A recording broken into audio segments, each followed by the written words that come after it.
घरचा वैद्य आणि घरचा तंत्रमध्ये फिरत असताना आज एक वनस्पती भेटली मित्रांनो. ह्या वनस्पतीचा पाऱ्याचा भस्म तयार करायची वनस्पती आहे. आता ही वनस्पती कशी आहे आणि पारा भस्म कसा बनतो त्याची तुम्हाला थोडक्यात माहिती देणार आहे. प्रत्येकाने लक्ष करून ऐका की बाबा ही बघा एक वनस्पती आहे. आणि भाऊ ही वनस्पती जवळून दाखवा त्यांना.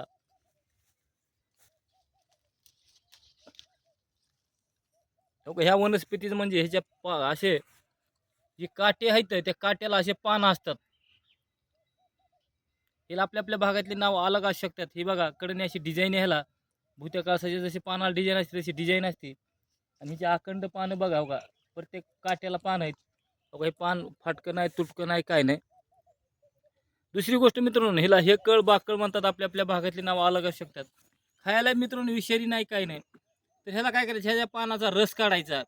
रस काढल्यानंतर पारा टाकायचा त्याच्यात आणि असं खलबत्त्यामध्ये घोटण करीत राहायचं. घोटण करीत करीत राहिल्यानंतर काही दिवसात, काही तासात तुमच्या मेहनतीवर ह्या पाऱ्याचा भस्म अवघ्या 3 दिवसात, अगर एका दिवसात बी करतं, तुमच्या मेहनतीवर अवलंबून आहे. आणि हे मित्रांनो खायला विषारी नाही, काही नाही, एकदम साधी खायला आहे. खायला चांगली आहे. हो का, तुम्हाला खाऊन दाखवतो मी. हिला हेकळ बाकळ म्हणतात मित्रांनो. दुसरी गोष्ट, आमच्या गुरूंनी सांगितलेला उपाय, ह्याचे 2.5 पान घेऊन तुमच्या जवळ जर ठुले तर तुम्हाला जंगलात जात लाव. आता ही 2 पानं घेतलेत आपण, अजून ह्याचं अर्ध पान घेऊ.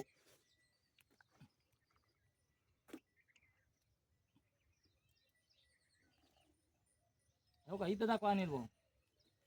ही असं अर्ध पान घेतल्यानंतर ह्याचं अर्ध पान ही एक अर्ध झाडाला राहिलं पाहिजे आणि अर्ध पान आपल्या संग राहिलं पाहिजे. असे 2.5 पानं करून तुम्ही एकत्र करून तुम्हाला त्याला असे दुमटून घ्यायची आणि ह्याच झाडाचा ह्याला एक काटा मारायचा आहे. म्हणजे काटा कसं मारायची दाखवतो.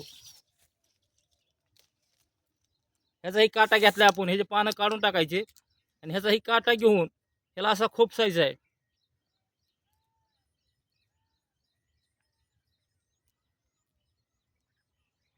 ही जर तुमच्या जवळ ठुलं, तुम्ही जंगलात इकडं तिकडं फिरत असताना कुठलाही तुम्हाला संकट येणार नाही, कुठल्या प्राणी हल्ला करणार नाही. संरक्षणासाठी तुमच्या खिशेत ठेवून द्यायचे नुसतं.